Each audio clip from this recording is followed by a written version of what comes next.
नमस्कार मंडळी.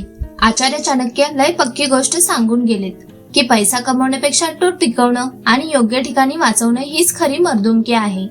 संकट कधी सांगून येत नसतंय आणि अशा टाइमला सख्खा भाऊ पण लांब होतो, पण तुमच्या खिशात असलेला पैसा मात्र ढाल बनून पाठीशी उभा राहतो. आजकाल लोक जगात स्वतःची हवा करायला आणि उगीच तोरा दाखवायला पाण्यासारखा पैसा उडवतात, पण ती सगळ्यात मोठी मूर्खपणाची लक्षणं आहेत. जर आयुष्यात खरंच गडगंज श्रीमंत व्हायचं असेल आणि समाजात ताठमानेने जगायचं असेल तर काही गोष्टींच्या बाबतीत आपल्याला एकदम पक्के आणि हिशोबी म्हणजेच कंजूस बनावंच लागेल. जिथे 1 रुपयाने काम होतंय तिथे 100ची नोट काढायची काय गरज आहे. म्हणूनच पैशाची उधळपट्टी थांबून योग्य ठिकाणी हात आखडता घेणं ही काय लाजायची गोष्ट नाही, तर ती एक हुशार आणि यशस्वी माणसाची खरी ओळख आहे. हे कायम ध्यानात ठेवा. नंबर 1, दिखावा आणि फालतू फॅशन. आजकाल बाजारात काय चाललंय बघा. अंगावर कर्ज काढून आणि लोकांच्या डोळ्यात धूळ फेकून स्वतःची खोटी इज्जत कमावण्याचा फॅशन आलाय. गळ्यात सोन्याची चैन आणि हातात महागडा मोबाईल घेऊन फिरणारे लोक समाजात लय दिसतात, पण त्यांच्या खिशाची पार साळण झालेली असते. आचार्य चाणक्य याच गोष्टीवर कडक शब्दात सांगून गेलेत की जो माणूस फक्त दुसऱ्याला जळवण्यासाठी किंवा स्वतःची हवा करण्यासाठी पैसे उडवतो तो स्वतःच्या हाताने स्वतःच्या पायावर कुऱ्हाड मारून घेतोय. अरे, ब्रँडेड कपडे आणि महागड्या गाड्यांनी माणसाची लायकी ठरत नसती. माणसाचा स्वभाव आणि त्याची कठीण काळातली परिस्थिती महत्वाची असते. शेजाऱ्यांनी घेतला म्हणून आपणही तोरा दाखवायला गेलात तर शेवटी पत्रात फक्त भिकेचे डोहाळे उडणार. म्हणूनच गरज असेल तितकाच खर्च करा, पण जगाला दाखवण्यासाठी स्वतःचा खिस्सा रिकामा करू नका. इथं लोकांनी आपल्याला कंजूस म्हटलं तरी चालेल, पण खिसा गरम असणं आणि पैशाची किंमत राखणं हेच शहाणपणाचं लक्षण आहे. नंबर 2, व्यसन आणि वाईट सवयी. आता हा दुसरा मुद्दा खूप मनावर घ्या, कारण ही गोष्ट माणसाला पार मातीत मिळवते. आजकाल छंद म्हणून किंवा मित्रांच्या नादाला लागून दारू, जुगार, सिगारेट असल्या वाईट सवयींवरती लोक खूप पैसे उडवतात. पण आचार्य चाणक्य सांगतात की असल्या फालतू गोष्टीवरती खर्च केलेला 1 रुपया सुद्धा तुमच्या अंताची सुरुवात करतो. हा पैसा फक्त खिसा रिकामा करत नाही, तर तुमचं शरीर, तुमची समाजातील इज्जत आणि हस्त खेळतं कुटुंब पार उद्ध्वस्त करून टाकतो. जे लोक असल्या व्यसनात स्वतःची कमाई फुंकतात त्यांना नंतर पश्चाताप करायलाही वेळ मिळत नाही. म्हणूनच असल्या वाईट सवयींच्या बाबतीत एकदम पक्के आणि 100% कंजूस बना. तिथे एक दमडीही खर्च करू नका. हा वाचवलेला पैसा उद्या तुमच्या लेकराबाळांच्या आणि कुटुंबाच्या कठीण काळात ढाल बनून उभा राहील.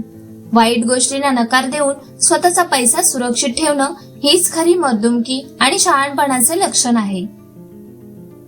नंबर 3, नको असलेले पाहुणे आणि स्वार्थी मित्र. आता हा तिसरा मुद्दा नीट ध्यानात ठेवा, कारण हा थेट आपल्या माणसांशी जोडलेला आहे. आपल्या अवतीभोवती असे खूप मित्र आणि नातेवाईक असतात जे फक्त आपल्या पैशाचे आणि पार्ट्यांचे भुकेले असतात. जोपर्यंत तुमच्या खिशात पैसा खुळखुळतो आहे तोपर्यंत ते लोक माझा भाऊ करत तुमच्या पुढे मागे करतील आणि तुमच्या पैशावर मजा मारतील. पण आचार्य चाणक्य म्हणतात, जेव्हा तुमच्यावर खरं संकट येईल ना तेव्हा हेच लोक सगळ्यात आधी पळ काढतील आणि तोंड लपवतील. अशा स्वार्थी आणि मतलबी लोकांच्या मनोरंजनावर स्वतःच्या हक्काची कमाई उडवणं फार बंद करा. असल्या लोकांसमोर पैशाच्या बाबतीत नेहमी हात आखडता ठेवा आणि मोठे कंजूस बना, कारण तुमची खरी संपत्ती तुमच्या कठीण काळात तुमच्या कुटुंबाच्या कामा येईल. असल्या खोट्या लोकांच्या पार्ट्यांमध्ये नाही. स्वतःचा पैसा ओळखायला शिका आणि तो फक्त खऱ्या माणसासाठी जपून ठेवा. हे शहाणपणाचं लक्षण आहे. नंबर 4, अनावश्यक प्रवास आणि हॉटेलिंग. आता हा चौथा मुद्दा तर आजकालच्या पिढीने खूप विचार करण्यासारखा आहे. कुटुंबाला घेऊन कधीतरी आनंद मिळवण्यासाठी किंवा विरंगुळा म्हणून खर्च करणे अगदी योग्य आहे, त्याला कोणी नाकारत नाही. पण दर आठवड्याला उठायचं आणि महागड्या हॉटेलात जाऊन हजारो रुपये उडवायचे. गरज नसताना फक्त दाखवण्यासाठी नको त्या ठिकाणी फिरायला जायचं. ही सवय माणसाला कधीच सुखी आणि श्रीमंत होऊ देत नाही.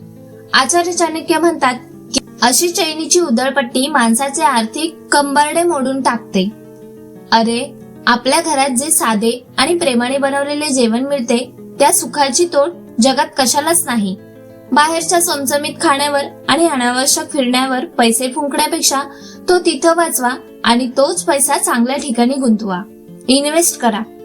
हॉटेलिंगच्या बाबतीत जरा हात आखडता घेऊन कंजूस बनलात तर तोच पैसा उद्या तुमच्या मुलाबाळांच्या भविष्यासाठी खूप मोठी ताकद बनेल, हेच नेहमी लक्षात ठेवा. नंबर 5, इतरांच्या दबावाखाली येऊन केलेला खर्च. आता हा 5वा आणि शेवटचा मुद्दा खूप डोळ्यात अंजन घालणारा आहे. जरा नीट ऐका. आजकाल समाजात काय चाललंय? त्याच्या मुलाच्या लग्नात खूप खर्च झाला, मग मलाही तोरा दाखवायला कर्ज काढून का होईना मोठा कर्ज करावाच लागेल. आणि माझ्या शेजाऱ्याने नवीन वस्तू किंवा महागडी गाडी घेतली, मलाही ती हवीच.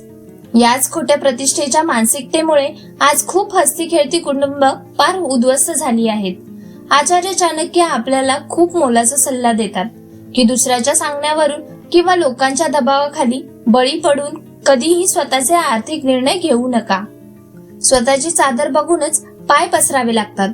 लोकांचं काय, ते आज कौतुक करतील आणि उद्या विसरून जातील. जेव्हा तुमच्यावर कर्जाचा डोंगर बसेल आणि आर्थिक अडचण येईल, तेव्हा हा शेजारी किंवा हे लोक तुमची मदत करायला कधीच पुढे येणार नाहीत. म्हणूनच स्वतःचा बजेट स्वतःच ठरवा आणि लोकांच्या दबावाखाली खर्च करताना जगातील सर्वात मोठे कंजूस बना. आपल्या घामाच्या पैशाची किंमत ओळखून तो जपून ठेवणं हेच खऱ्या हुशार माणसाचं लक्षण आहे. तर मित्रांनो, आचार्य चाणक्यांचे हे विचार जर तुम्ही तुमच्या आयुष्यात उतरवले तर तुम्हाला श्रीमंत आणि यशस्वी होण्यापासून कोणीच रोखू शकत नाही. लोक काय म्हणतात याकडे अजिबात लक्ष देऊ नका, कारण कठीण काळात लोकांच्या बाता नाही तर तुमच्या खिशातला पैसाच तुमच्या कामी येणार आहे. जर हा व्हिडिओ तुम्हाला मनापासून आवडला असेल तर आपल्या चॅनलला नक्की लाईक करा, शेअर करा आणि सबस्क्राईब करा. हा विचार तुमच्या मित्र आणि परिवारासोबत शेअर करायला अजिबात कंजूसी करू नका. शेवटी जाता जाता एवढंच सांगेल, स्वतःच्या कष्टाच्या पैशाची किंमत राखा आणि सुरक्षित राहा. धन्यवाद.